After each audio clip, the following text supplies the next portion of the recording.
আসসালামু আলাইকুম, সবাই কেমন আছেন? আশা করি সবাই খুব ভালো আছেন। আজকে শেয়ার করব পাকা আম দিয়ে ভাপা পিঠা। আর এই ভাপা পিঠাটা খেতে কিন্তু ভীষণ মজা হয়, খুবই হেলদি হয়। একদম বিনা তেলে এটা করা হয়, পানির ভাপে। এটা কিন্তু খুবই মজার একটা পিঠার রেসিপি। আশা করছি আপনার কাছে ভালো লাগবে। তার জন্য এখানে আমি 2 কাপ আটা নিয়েছি। এবার নিয়ে নিচ্ছি আমি আমের পিউরি। এবার নিয়ে নেব স্বাদ মতো চিনি।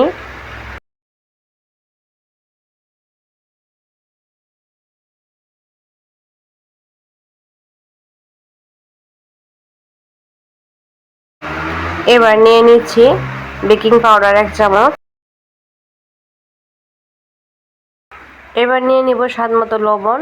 লবণটা টেস্ট অনুযায়ী দিয়ে নেবেন। এবার হাত দিয়ে খুব ফাইনভাবে আমি এটা মাখিয়ে নিব।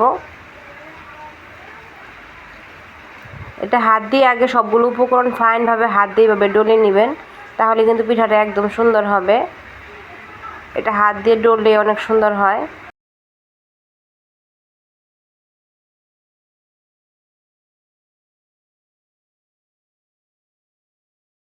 সবগুলো উপকরণ ভালোভাবে হাত দিয়ে ডলার পর তারপর এখানে দিয়ে নেব আমি 1 কাপ দুধ।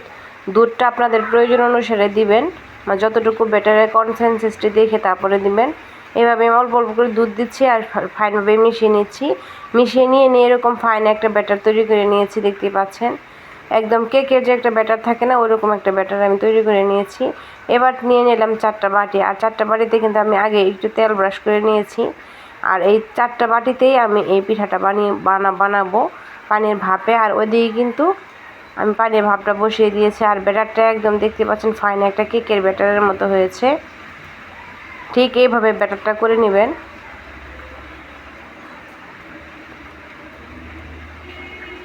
আমি প্রত্যেকটা বাটিতেই এইভাবে দিয়ে নিচ্ছি 1 চামচ করে।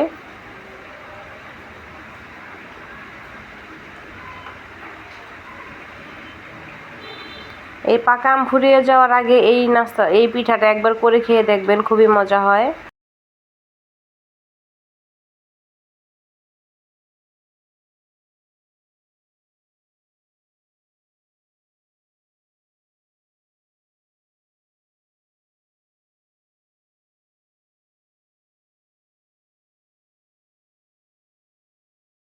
এই তো আমি 4টা বাটিতে ফাইনভাবে নিয়ে নিয়েছি।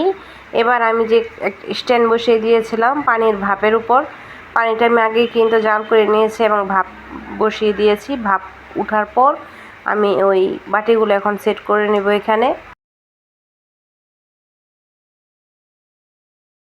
এবার প্রত্যেকটা বাটি এখানে সেট করে নিচ্ছি।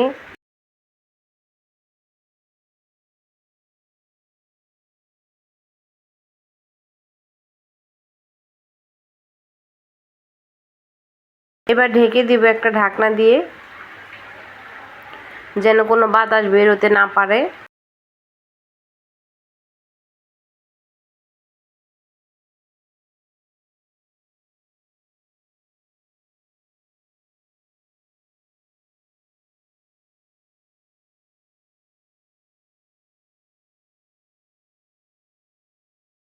এইভাবে আমি ঢেকে রান্না করব 35 মিনিট। 35 মিনিট পর দেখতে পাচ্ছেন আমার প্রত্যেকটা পিঠা কিন্তু এইভাবে ফেটে গিয়েছে। এরকম এটার হওয়ার বুঝতে পারবেন কতটুকু যে হয়েছে এটা যখন ফেটে যাবে পিঠাগুলা। আর একটা পিঠা আমি উপরে দিয়েছিলাম, এটা একটু কম ফেটেছে। আর বাকি পিঠাগুলো কিন্তু ফাইনভাবে একদম সিদ্ধ হয়ে এইভাবে ফেটে গিয়েছে। আর যখন দেখবেন যে ফেটে গিয়েছে তখনই বুঝতে পারবেন পিঠাটা একদম হয়ে গিয়েছে পারফেক্টভাবে। এবার আমি হাত দিয়ে তুলে নিচ্ছি।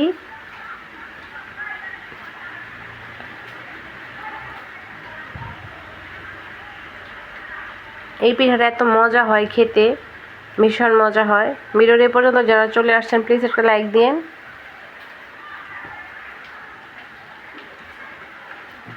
আর চাকুর সাহায্যে এভাবে একটু করে নেবেন, তাহলে কিন্তু সুন্দরভাবে চলে আসে পিঠাগুলা। এই তো দেখতে পাচ্ছেন তুলে নিয়েছি আমি একটা, মাশাআল্লাহ। আর এইভাবে যখন ফেটে যাবে তখন বুঝতে পারবেন পারফেক্টভাবে কিন্তু এই ভাপা পিঠাগুলো হয়ে গিয়েছে। এবার এক এক করে আমি সবগুলি তুলে নিচ্ছি। আর আমার প্রত্যেকটা পিঠা খুব সুন্দরভাবে হয়ে গিয়েছে, মাশাআল্লাহ।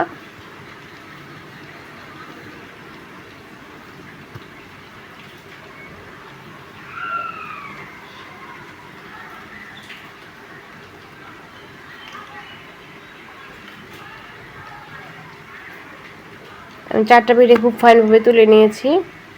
এবার দেখাচ্ছি একটা ভেঙে কেমন হয়েছে।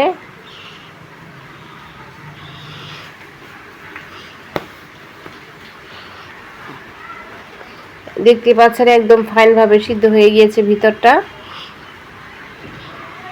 দেখতে দেখতে কিন্তু ভিডিও শেষ পর্যন্ত চলে আসছি। বাসায় অবশ্যই পিঠাটা করে খাবেন, খুবই মজা হয়। আজ এ পর্যন্ত, দেখা হবে পরবর্তী রেসিপি নিয়ে। সেই পর্যন্ত সবাই ভালো থাকেন। আসসালামু আলাইকুম ওয়া রাহমাতুল্লাহি ওয়া বারাকাতুহু। আল্লাহ হাফেজ।